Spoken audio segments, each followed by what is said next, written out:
So Pat, we were just speaking about how in the mid-60s your late husband Russell was on peritoneal dialysis at VGH. How many times per week was he going in for treatment? He went every, I would say 2 or 3 times a week. He would go in like about 5 o'clock at night and be there overnight. Oh. And then Yeah. by like 9 o'clock in the morning, he was sitting up and feeling good and getting ready to go home again. So then the next step was the kidney machine, which did a lot more for him. Hemodialysis? Mm-hmm. Yeah, the machine was about this long. It was like 3 levels. One went in, one went through, and then the other one went out with the good blood. Right, yeah. It was just like a three-tier sandwich, and yeah.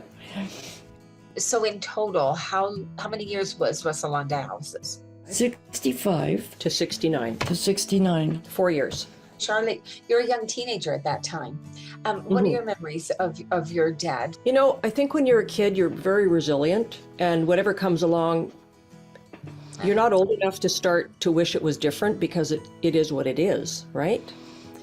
And so I just went along and did whatever I needed to do. And I was the oldest, so I mean, I did grow up pretty quickly in that way, but I still had a great childhood because my parents really made a huge effort to let us have a normal childhood. So piano lessons and ballet lessons and summer camp, and we got to do those things. But in among that was this overriding kind of, I guess, concern in me that obviously my dad wasn't well.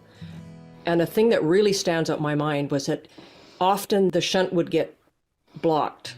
He'd get a clot. And so my dad was in a lot of pain when this happened. And he would have to drive himself from North Vancouver to the hospital, which was a bit of a trip, and park his car and walk himself into the hospital to have them do this very painful process where my understanding was they actually would inject fluid into the shunt to break up the clot.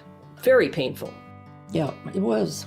And so he would be gone for this to happen on a pretty regular basis. It was always upsetting to me, I think, every time it happened, because I knew from him talking about it how painful it was, but it was just part of what was happening for, you know, he did that for, I don't know, 4 or 5 years before he had his transplant. Yeah, we learned to go along with it between running back and forth to the hospital and working full time, looking after 3 kids. I began to feel sorry for myself. And I don't mind admitting that, but, you know, a few years before the transplant, I just didn't know how I was going to keep on going. In those days, too, a lot of people had no idea what it was all about.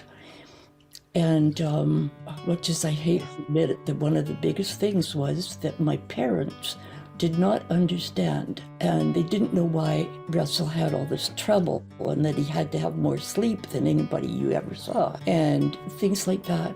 They just didn't understand it. And one key piece of messaging we always say is kidney disease, it doesn't just affect the patient, it affects the whole family. You're right.